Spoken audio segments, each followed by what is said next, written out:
afternoon, hello, and welcome to the Omni Coalition News Show, aka TOCNS. This show is an amalgam of strange, weird, bizarre, off-the-wall, and otherwise things you don't normally see anymore from most news sources these days. During a time of political overabundance and divisiveness, we present you with more unifying topics to discuss for the most part. For links to those articles, the music done by Carrera, and anything else potentially interesting, check the underbar of the description below. Anyway, I am Aoxander, and I am joined by... The Slayer. The Slayer. Yes, the legendary Slayer. Anyway, today is Wednesday, aka Odin's Day, aka Wednesday, December 7th, 2022. Yeah. You know, we reported on Pearl Harbor earlier today on the history show, so yeah. Very historic day today. Anywho, Zizzle, let's move on into the news, shall we? Coming from Rebel News, former Twitter CEO Jack Dorsey calls on Elon Musk to release all internal files for sake of transparency. This sounds like, just look at his face. He even looks like an evil guy. Like, he has a... Yeah, he does. Like, He's got that demeanor. This sounds to me like he's trying to rattle a cage, implying, things that are not actually real. Common leftist tactics. So... Here we go. Former Twitter CEO Jack Dorsey called on Elon Musk to release all internal documents pertaining to the Twitter files on Wednesday for the sake of transparency surrounding the company's one-sided censorship. Quote, if the goal is transparency to build trust, why not just release everything without filter and let people judge for themselves, including all discussions around current and future actions. Make everything public now, Twitter files, end quote, Dorsey wrote in a tweet to Musk. Wow, that is the most, passive-aggressive, that's the energy I'm getting from that. So, says here on Friday, journalist Matt Taibbi released the first series of the Twitter files, which centered around the company's decision to censor the New York Post bombshell reporting on Hunter Biden's abandoned laptop. At the time, Twitter Safety alleged the articles were in violation of its hacked materials policy, but Taibbi's, I don't know how to pronounce his name, his thread revealed that it was a cover-up. What? Yeah. Yeah, you're going to say something. Yeah, that's. I will say the former CEO trying to get Musk trying to show out files and shit or emails or whatever. He's out of line for that. He's out of line, and he has no right to do that. Well, I disagree with that. I disagree with that. He can say it, but it's really? Well, see, those files don't pertain to him anymore. Yeah. Well, as I said before, the fact that he's all release all files, it's bro, that's what he's doing, he was already doing that. You can't make it look like you forced him to do it. He was already doing it in the first place. Yeah. Only because he felt like it. Because Elon, he just kind of does his own thing. Yeah, this is the most obvious, schoolyard tactic. It's oh, well, you're not releasing them all. It's yes, I am. No, you're not. I know you are, but what am I? I know you are, but what am I? Come on. Grow up, Dorsey. Seriously. Yeah. It continues on here, though. It also disclosed that the Biden campaign and the DNC colluded with Twitter to censor information and their political opponents ahead of the 2020 presidential election. Internal emails revealed that the majority of censorship was done, quote, without the knowledge of CEO Jack Dorsey, end quote, and now Dorsey seems to be vying for answers. Oh, BS. BS. You're going to sit there and say, well, I don't know what my own company's doing. Well, then I guess that's why you're not CEO anymore anyway, huh? Fucking, really? Are you really going to pull that card, too? Wow. Pulling that. I had nothing to do with it. But he had everything. He was the reason. He was the one who did it, though. He can't deny something he did. What a child. What an absolute child. So, anyway, let's move on up here.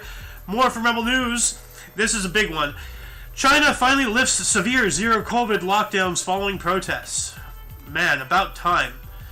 After weeks of protests, China is finally lifting the harshest of its COVID restrictions, including forcing people suspected of being infected into quarantine camps.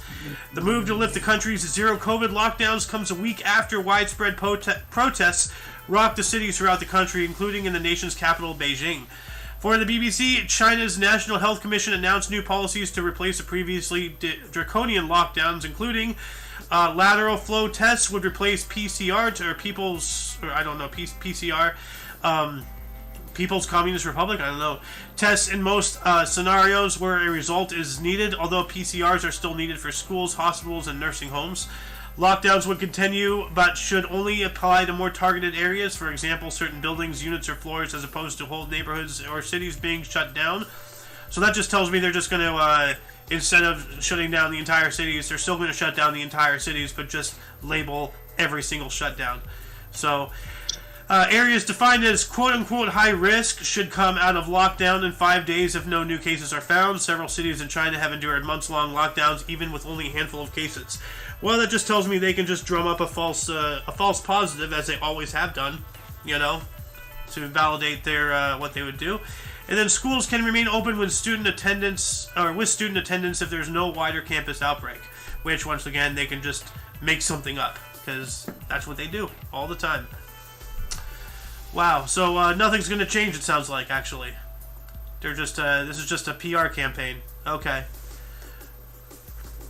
Well, not surprised. Moving on up, more from Rebel News. Feds have tossed out $1 billion worth of vaccines. Oh, wonderful. So, not only are they wasting money on making this crap, now they're wasting money by throwing it away. As Tuesday's Auditor General report on the federal government's response to COVID-19 revealed massive overspending, bailouts to the dead and incarcerated, and 20% of $5 billion in vaccines hitting the trash can. Wow. Jeez. So that's $1 billion. Talk about causing more inflation. That's how you do it right there. Yeah. By wasting putting money into something and then just tossing it. Yeah.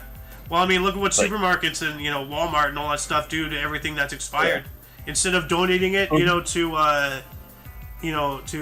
homeless people, they just throw it out because God forbid you actually do something nice for people. Walmart, God forbid.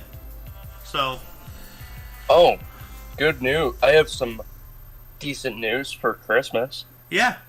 For the public to know. All right. I am going out to Montana. Ooh. For Christmas. I'll be going out for a 4-day weekend. Well, that sounds pretty cool. I think I'll enjoy it. I mean, our first stop, I gotta get up early. Like, I'm gonna have to get up at 4 a.m. Like, I gotta get up at 4, maybe 5 at the latest. Dang. And then, and this is first thing in the morning before it even gets light out. I have to go down to the airport, get on a plane, the first stop is in Chicago. Chicago. Very normal. That's how pretty much every flight is there. Well, are you going to visit family, or is this an actual vacation? Yes, I'm going out to visit my dad. Oh, okay, cool. Yeah. Well, let's talk more about this after the show, if you don't mind. I am interested. Alrighty. But, I don't think it's, pertaining to the subject matter of this show. Plus, it's kind of like you doxing yourself a little bit, so, yeah. But anyway, it says here, in July, Health Canada was forced to admit the agency had to garbage 13.6 million doses, at the time more than half of its doses of AstraZeneca COVID-19 vaccine, because it couldn't find anyone who wanted it. What a surprise. Either in Canada or around the world. What a surprise. At the time, questions swirled about the management of other vaccine lines, as efficiency rates were shown to be drastically overstated and injuries underreported. Yep. Yeah. Yep. Yeah. Yeah. Totally. I don't think any more needs to be read. But if there is even... Yeah, there's a lot of things here. I don't think any more needs to be read either. Yeah. Gonna move on up here. More from Rebel News. Germany stages largest anti-extremism operation to take down group that was plotting a violent coup. Well, this just tells me that this was a non-violent, group of people who were against the current regime, and they're now political prisoners. It says here, the German police conducted a massive raid on a group of far-right and ex-military figures who are alleged to have prepared for Day X in the plot to storm a takeover of the Reichstag Parliament building and stage a coup. Oh, of course, yeah. Far-right and ex-military. Okay, yeah, this is obviously a false flag here. According to the BBC, an aristocrat named Prince Heinrich the 13th was alleged to be central to their now foiled plans. German federal prosecutors say that the prince is one of 2 alleged ringleaders of an organization that spanned across 11 German states. Other suspects includes those from QAnon movement to claim that the country is being run and undermined by unelected officials who make up a deep state that pulls the political strings. Well, what a great way to prove them right, Go after them, and arrest them and do all that stuff. Like, if you knew that they were going to do something, then why not let them do it, catch them in the act, Like, yeah, something might go awry and people might die, but, doing it this way is just, admitting your own guilt. So, yeah. Yeah. I don't know if this was mentioned, but I don't think I mentioned. I don't recall if I mentioned this in an earlier episode, but the House is going to take Biden to court for criminal acts. I remember hearing about this like last night. You were talking about this, right? Or somebody was Blob, or maybe. I know because the stuff they're getting him for, I think it was one of them was tax evasion, which that is already proven. We've already proven that one. Which he should have already been thrown in jail in the first place, but he's worth so damn much money that he didn't get thrown in. Yeah. He bought his way out. Which should be able to happen, that's... Like, with the things he's getting dinked for, he's not getting out. Good. I don't know if they'll put him in jail, because he is pretty old. Like, he's up there in years. I don't know if they'll actually throw him in, like, a normal prison. Oh, they should. They should put him in, like, in a really deep cell, lock him away, throw the key away. That's it. Honestly, I think with the way he's been moving around and stuff, he needs to be in a nursing home. It's not a threat. He's struggling more than what my great grandfather was. I don't care. When he had dementia, and my great grandfather is in his 80s. He's 90. Yeah. He's in his 90s now, and he's still kicking, but he doesn't, his memory's not the best, but... That sucks for your granddad. Like, I don't care about the other guy that we're talking about, I don't care about Brandon. I really don't. Like, in his condition, if it was anybody else, I'd be like, put him in a nursing home, get him the care he needs. But because it's him, no, put him in a cold, dark, damp cell, feed him stale bread and water, throw the key away, Yeah. Same with the others. Just get them all out. I was going to say the same exact thing. Like, him and all of his cohorts and all the people, everywhere. Not just from one party, all of it. The whole shebang. They should all be, imprisoned for what they've done. But especially those main 9. Yeah. Especially. But anyway, let's move on up here. More from Rebel News. Laval University suspends science researcher for expressing academic freedom. Wow, what were we just talking about? Oh. What about Laval University in Quebec City? After the hunt for scientists, they discriminate against white men? Oh, okay, here we go. Let's see. Laval University is concerned about academic freedom and freedom of expression on university campuses and that they need that freedom.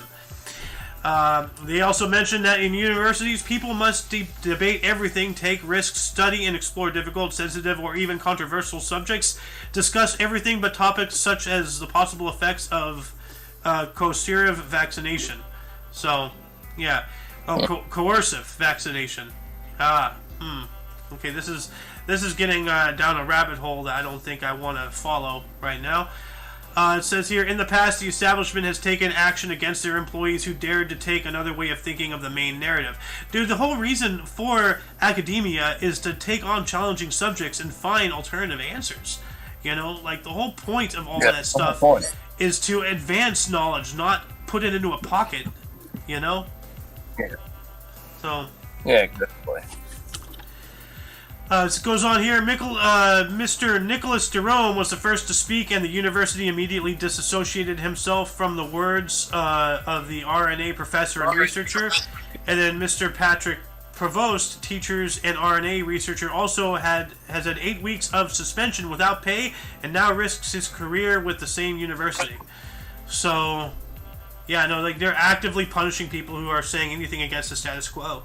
Like, you know, and that's not an opinion, that's a fact. You know, I'm reading it right here from the source. Nobody can come after me, you know, like, or this show. They can try, and they will, and they'll still probably try to cancel here on YouTube, but, you know, see, what these guys don't realize is every time they cancel someone, all they're doing is making us stronger, you know, like, so, yep. Anyway, more from Rebel News here. Yeah, we were talking about this yesterday. That this is the second out of third parts, but a funeral director thinks he knows why child mortality is going up around the world. So this is a continuation from this. I'm not really going to talk really about this because we spoke about this yesterday, but the link to this is in the underbar of the description. So there you go. We're going to move on up here from Rebel News. Reports ABC host liked hundreds of trans prawn videos. I really don't want to read about this, if you don't mind.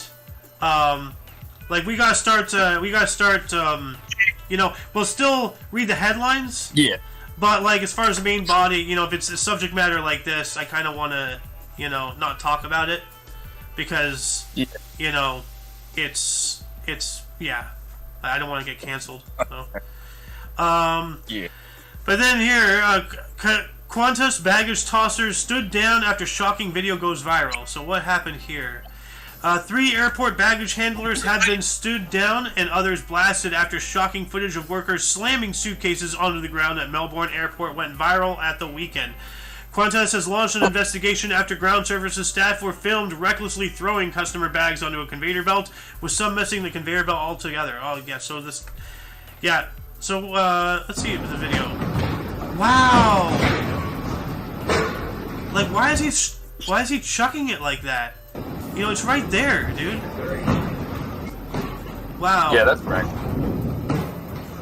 That's why I don't travel. Did you see that? Like, dude, he threw it.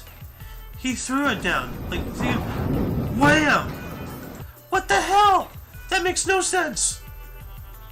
Yeah, no, that's ridiculous. Yeah. Well, my dad's flying out tomorrow, so I hope his baggage doesn't get handled like that. That's just ridiculous. Jeez, man. Anyway, let's move on up here from Oddity Central. Married mother of 2 gambles herself away to a landlord. What?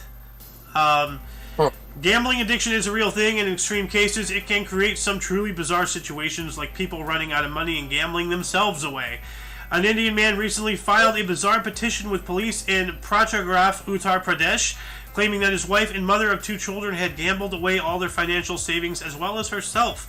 Apparently, the woman was addicted to a game called Ludo and often played with her landlord while her husband was away working as a migrant. He would send her money regularly, but instead of saving it or buying things for the family, she gambled with the landlord until she lost it all. One day she became so desperate that she put herself on the line and, after losing, moved in with the landlord as part of their agreement, abandoning the children. Wow. Huh. Wow. That's weird. Bruh, like, wow. That's sad. That is very sad. Like, to be so addicted that you value yourself so little, you know, that you become, like, you become the bet. Wow, that's... She needs therapy. Seriously. Yeah. So, wow. For real, yeah. Let's move on up here. More from Oddity Central. The world's fastest tractor is faster than some sports cars. You're going to like this one. This is wild. The JCP Fast Track 2 is a stripped-down and performance-enhanced JCP Fast-Stick tractor capable of reaching speeds up to 247 kilometers per hour or 153.8 miles an hour. If you've ever driven behind a tractor, you probably already know that there are many things, but they certainly aren't fast. Tractors are built for power, not speed, but what if someone wanted to make a tractor go really fast? Well, a few years ago, a team at English tractor manufacturer JCB set out to do just that and managed to set a new Guinness World Record for the world's fastest tractor with a modified version of the company's fastest tractor.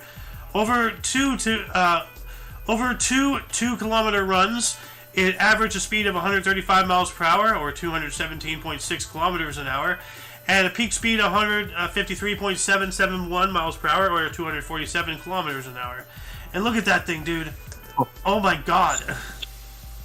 That is, wow, that's quite the tractor. Like, I would like to see that in Farm Simulator 2023. You know? We gotta plow the entire field in 0.3 seconds!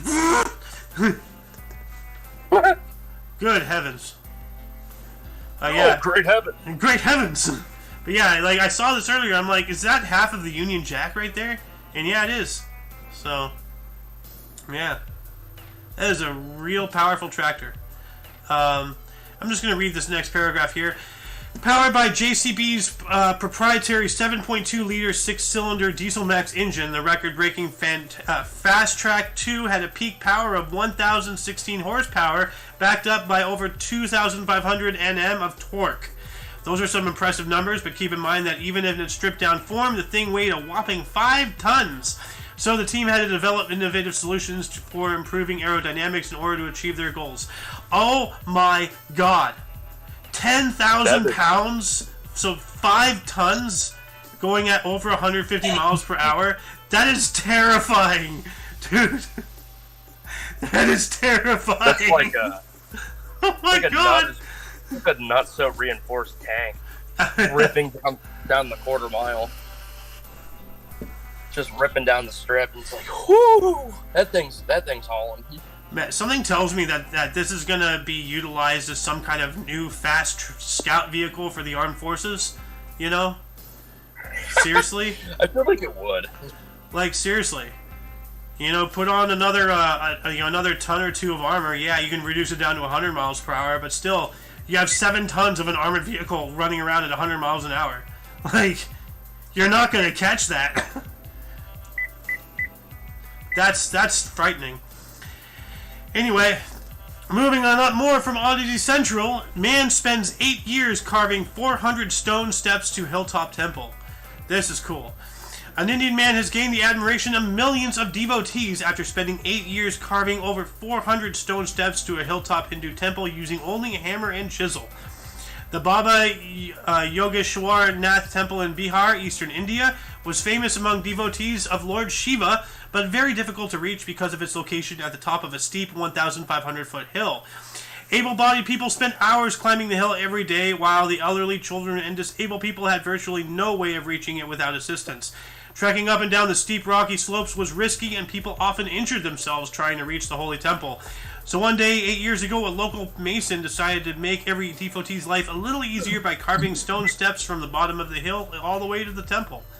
Well, look at that. Really cool. Hey. Yeah.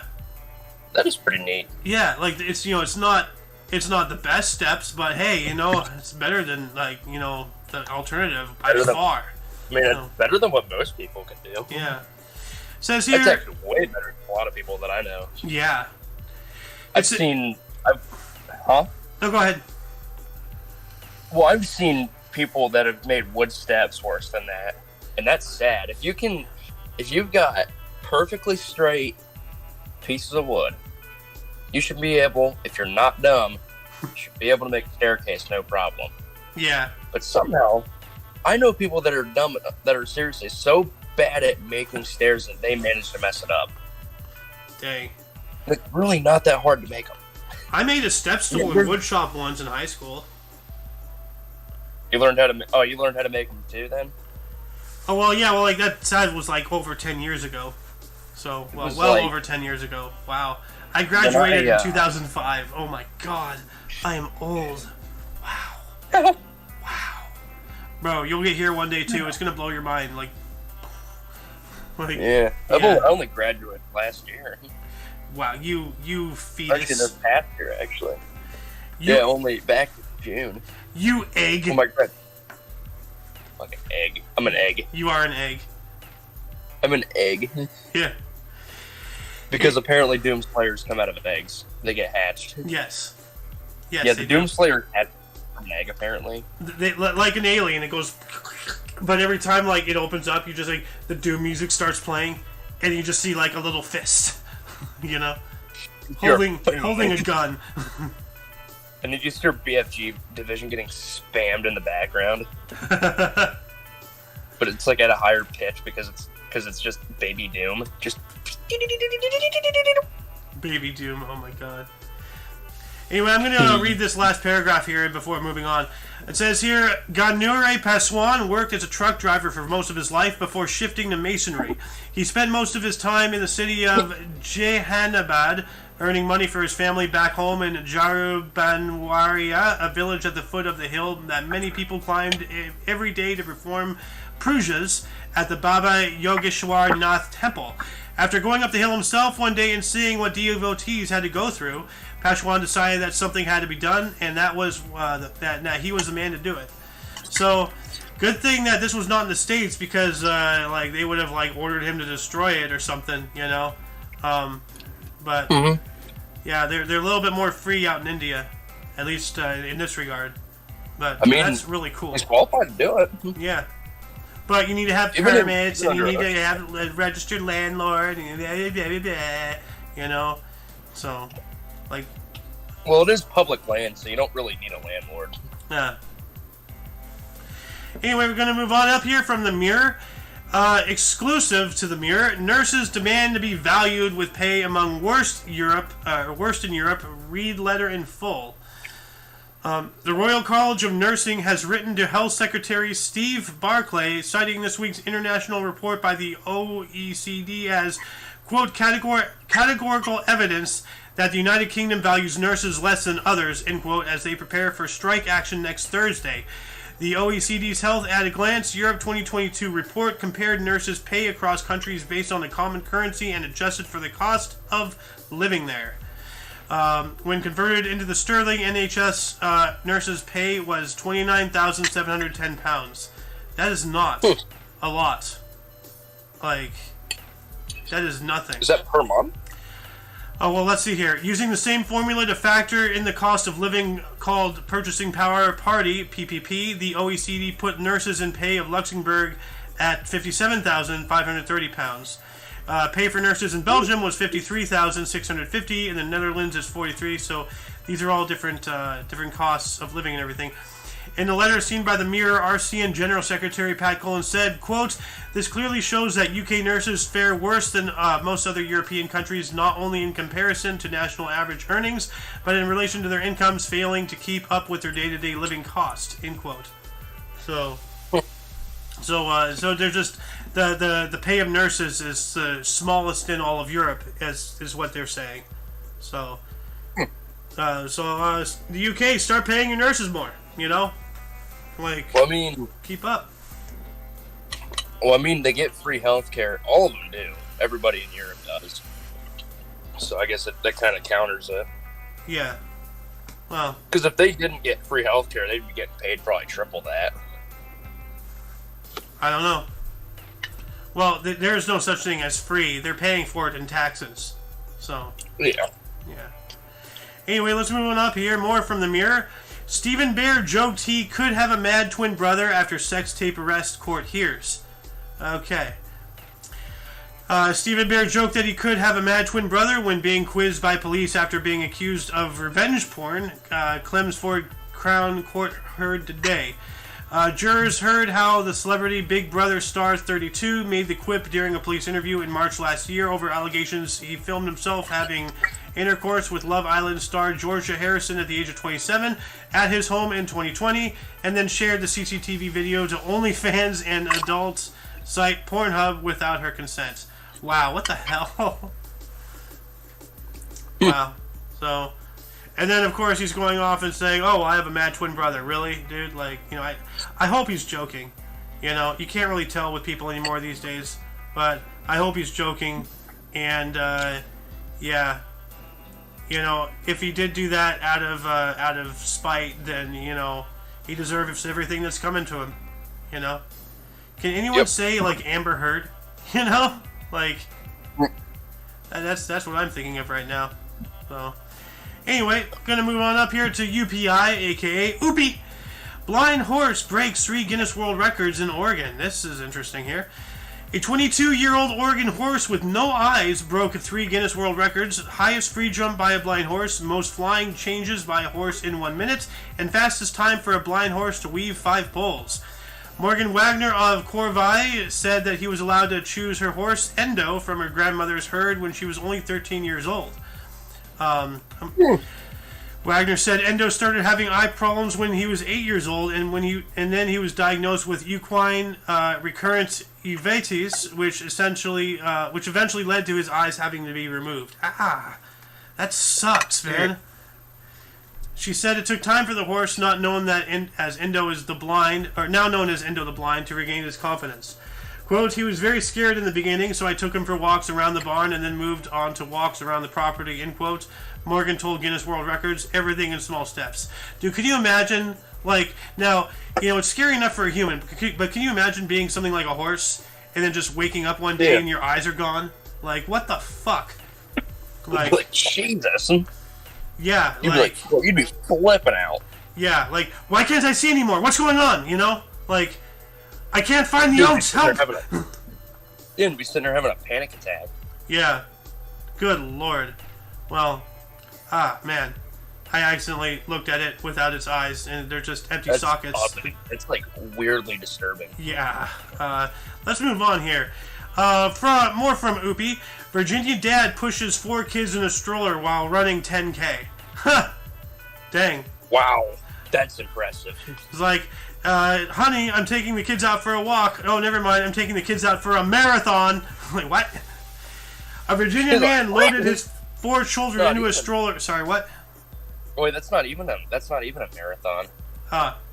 Well, like half a marathon.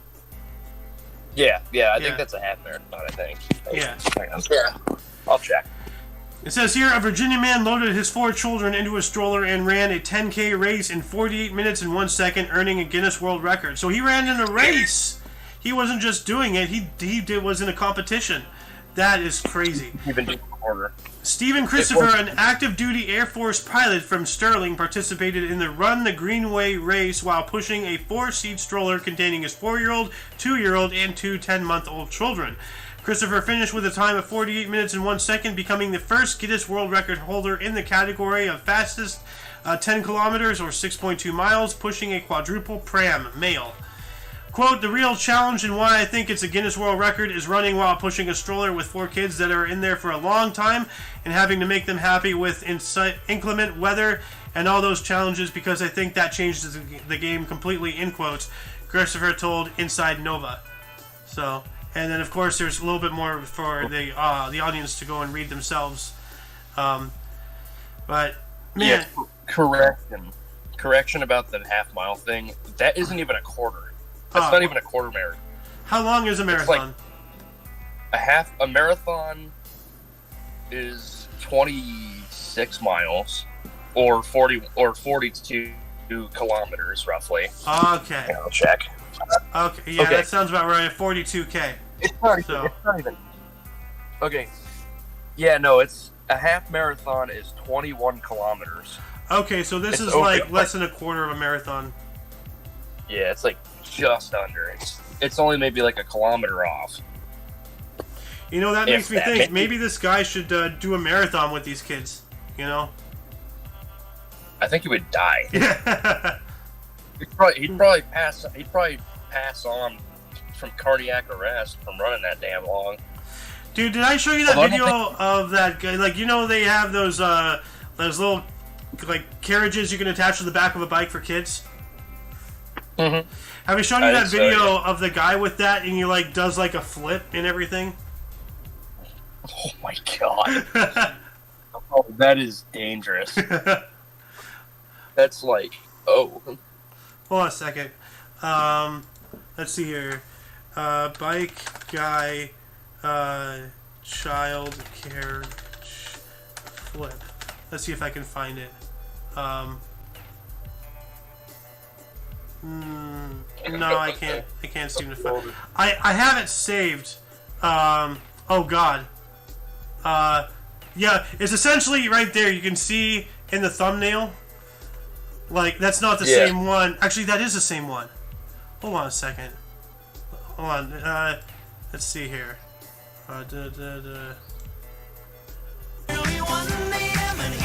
Yeah. Oh my God. Holy shit!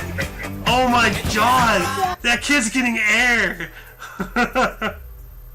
Okay, we gotta watch that after the show. So, anyway, let's move on up here. Our last article here. Oh boy, here we go. German police from AP News. German police seek help in solving bull sperm heist. What? What are people trying to do? Make bull human hybrids? I don't know. That would be weird. That's a little bold of them to do. Anyway, police in Western Germany are appealing for help in crackage of a potentially very cold case. Is that a wordplay there? Authorities say about 60 containers of bull sperm were stolen from a farm in the town of Olfen, 90 kilometers or 56 miles northeast of Cologne, late Monday or early Tuesday. Police said in a statement Wednesday that while it's unclear how the rustle happened, the precious cargo needs to be supercooled with liquid nitrogen at negative 196 Celsius or negative 320 degrees Fahrenheit so it isn't spoiled. They are seeking tips from the public that might lead to the recovery of the sperm, which was intended for artificial insemination. Did they really have to word it that way? Like, everything in this article is just, oh my God, I have to send this to Zanny. Hold on. So, let's see here. It's a bunch of that's what she said. Yeah, hold on. Zanny, there you are. Alright. Oh, that's right, he has me on, mute because, he caused me to spam a picture at him. But, well, we'll see if he notices. Anyway, well, that's, I hope that gets solved. Question mark. I'm gonna have to ask Protoblob about this. So. Hey, that might be quite a sticky situation. Oh my God, really? God. Gotcha. Anyway, that concludes the show. Once again, you can check the underbar, the description, for any links you may be interested in, including but not limited to all things OMNI Coalition. For your dose of different, odd, and otherwise unknown news, we stream Monday through Friday at 2 p.m. Pacific Time. And 5 p.m. Eastern Standard Time. Yep.